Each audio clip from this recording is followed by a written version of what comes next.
I'm John Laredo, host of Tomorrow's Leader. Welcome to today's episode where we dive deep on all things leader related to leading yourself and leading other people. Today's topic is one of the most important traits, skill sets that a leader can have. I think it's without a doubt one of the things that separates the top 1%, the ultra elite leaders from the rest. And that's leadership versatility. We talked a little bit about this last week in last week's episode. We're going to dive a little deeper and I'm going to tell you not only what it is, but how you can develop it. And I don't care if you are running a business, if you're a senior executive of a Fortune 100 company, or if you're a parent, this will benefit you if you apply these techniques and these strategies to help you develop leadership versatility. So let's talk about it. What is it? What is leadership versatility? Well, as you might deduce just from the word, leadership versatility is having the ability to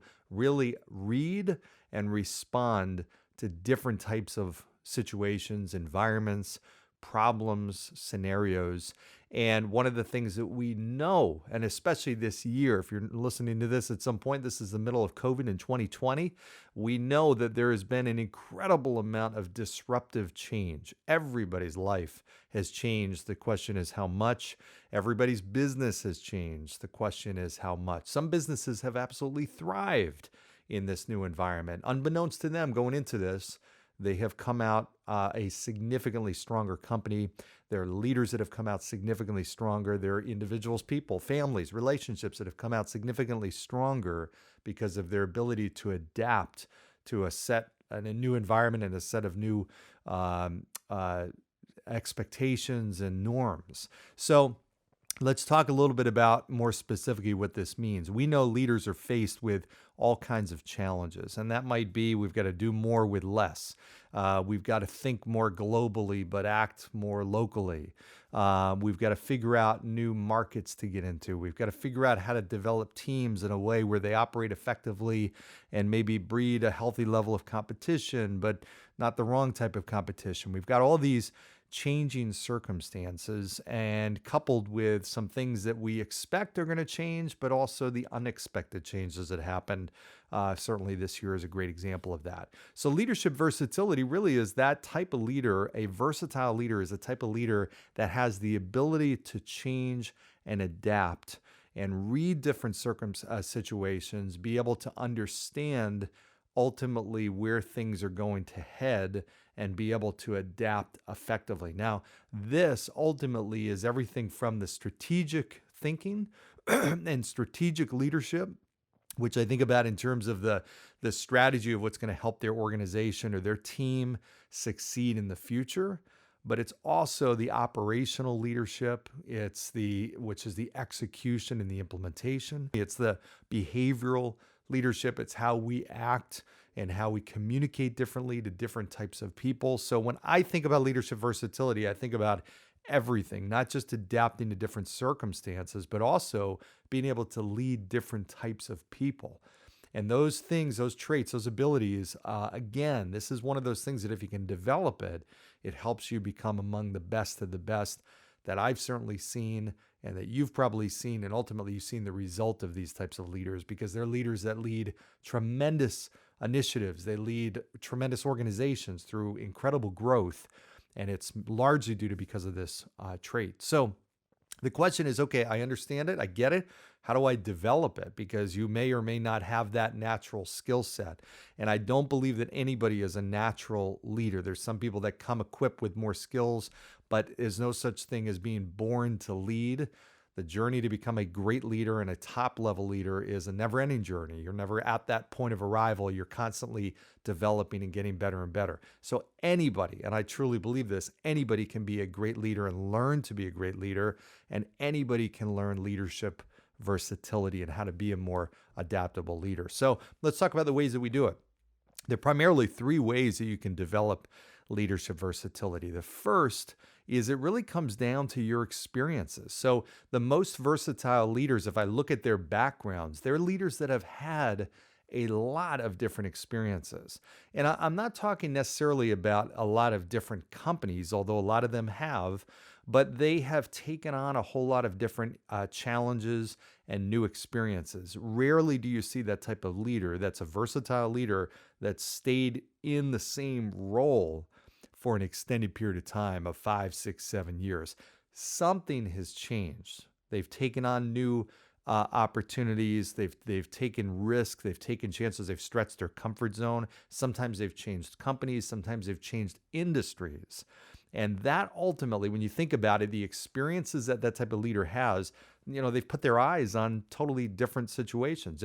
If one leader has had 100 different experiences and another has had 20, just those stats right there will tell you that I would rather have the leader that's been through 100 different situations or complex problems or led different teams or personalities or led through different periods of time than the leader that has had 20. That just goes to say they've had more experience, they've learned more, they've maybe had not only, and not necessarily even more success, but they've ultimately learned more and developed an ability to understand different situations. So what does this mean to you? Hey, there have been many times in my career where I took opportunities or did things that I didn't necessarily want to do. I remember vividly a time where things were going great. I had my team, I was running an office, and I was asked to run another office for part of the week and actually to go to this other place and help lead that along with what I was doing already.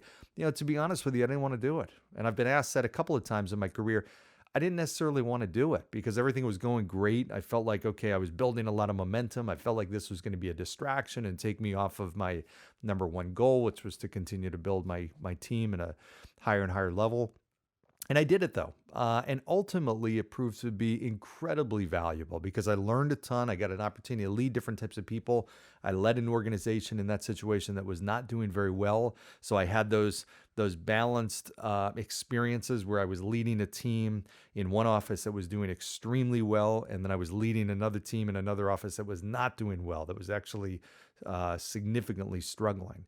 And to be able to do that at the same time was an incredible experience. But I wouldn't have known it had I not taken that risk and taken that opportunity and stepped outside my comfort zone. So the biggest thing is if you're doing the same thing for too long, you're getting stale. You're not growing. You're not exposing yourself to new experiences. So take it upon yourself. Talk to the person, talk to your leader and share with them that, hey, you know what, as part of my long-term growth plan and being able to impact our organization as a leader more on a larger scale, I want new experiences. I want new challenges. And I'm going to ask you as my leader to help me with that. So when these things are kind of hitting the radar screen, that you think of me as somebody who could take on some of these challenges and maybe enlarge my scope or give me some stretch assignments, things like that. So number one, to develop leadership versatility is take on more and more experiences.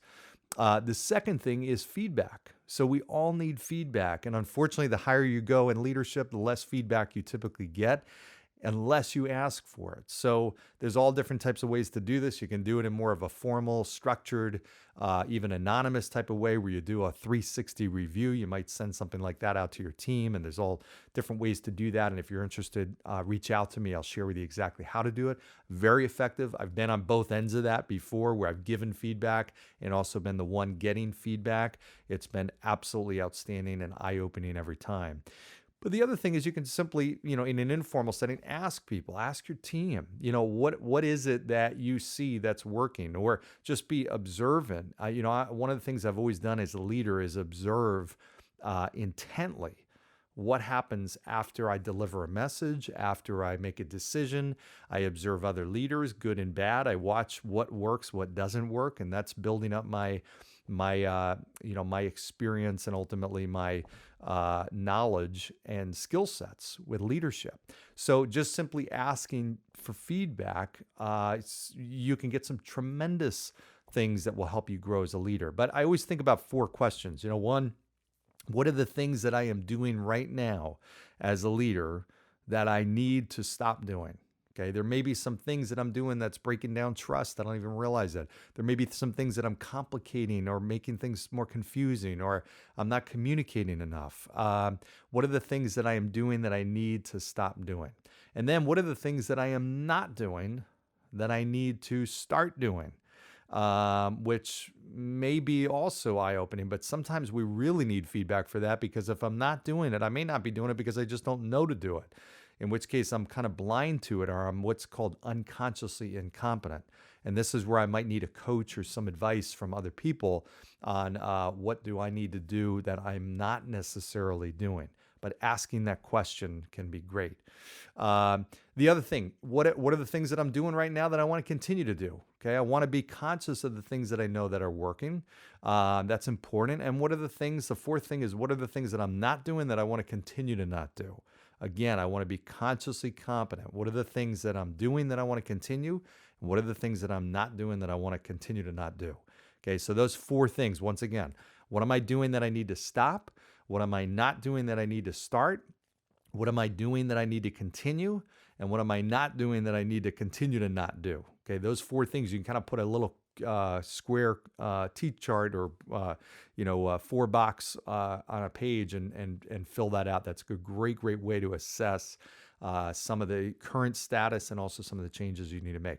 Okay, let's talk about the third way to develop leadership versatility. The third way is your own personal development. Okay, study it. You can learn a ton from your own experiences, but you can also learn a ton from other people's. Read Harvard Business Review. There's all kinds of great case studies of leaders and what they're doing. Hire a coach, hire an executive coach. I cannot tell you how many times, and I do a ton of executive coaching with leaders, CEOs, business owners, and I cannot tell you the amount of times that leader has said, and I don't take necessarily credit other than the fact that I'm an unbiased, unemotional person that has experience, significant experience running organizations, providing some insight into somebody else. I cannot tell you how many times they've said, wow, that's great. That's a great point. That's great perspective. I didn't think about that. That's a good idea. Hey, yeah, that's a great way to go through that. Or, hey, that's a great approach to this conversation. Or that's a great way to look at this tough decision. It's just another set of eyes. Again, I can't take much credit on the fact that I've been there in many times in that situation. I can offer some insight. Maybe I've made the mistake and they can learn from my mistake. I can kind of tell them, hey, if you do this, here's how that movie's going to go. And I've seen it. I know how that movie's going to end.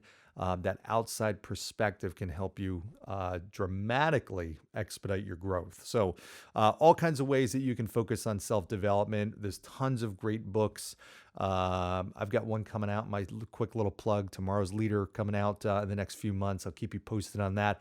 But I'm looking at my bookshelves. I've got tons of leadership books that I have read. In many cases, I've read them many, many times because there's always things that you're going to get from reading and paying attention, observing others, and of course, hiring somebody to help you with your own leadership and a one-on-one relationship with somebody who knows you. So that said, today's quick episode on leadership versatility, again, one of the most important leadership attributes you can have. If you want to get to the top, if you want to fully maximize your potential, you have to develop leadership versatility. We'll continue to talk more about this, but I hope this has been helpful. Again, the 3 ways you develop it. 1, expand your horizons, take on new experiences, take on new challenges, mix things up a little bit. 2nd, ask for feedback, whatever way, formally or informally. There's tons of ways you can get input and feedback on how you're doing. And then 3rd, you own your own self-development. Take it upon yourself to make sure you're investing in your development. So thanks for listening, everybody. Continue to like, subscribe, and by the way, give reviews, please. I love reviews on this podcast. If you like it, I'd love to get that 5-star rating from you, as many as possible. Let me know what you love about these podcasts. I've gotten great feedback from many of you who I've never gotten a chance to meet, which I love the fact that my message is getting out there to people all across the world. Believe it or not, I see where people listen. It is truly not just the United States, not just in certain states. It is all over the world. This podcast has gotten out. That is really, really cool. Makes me happy to see that impact and reach all over the place. So keep on leading, do your stuff, reach out to me if you have any questions, if I can help. Thanks for listening. Take care.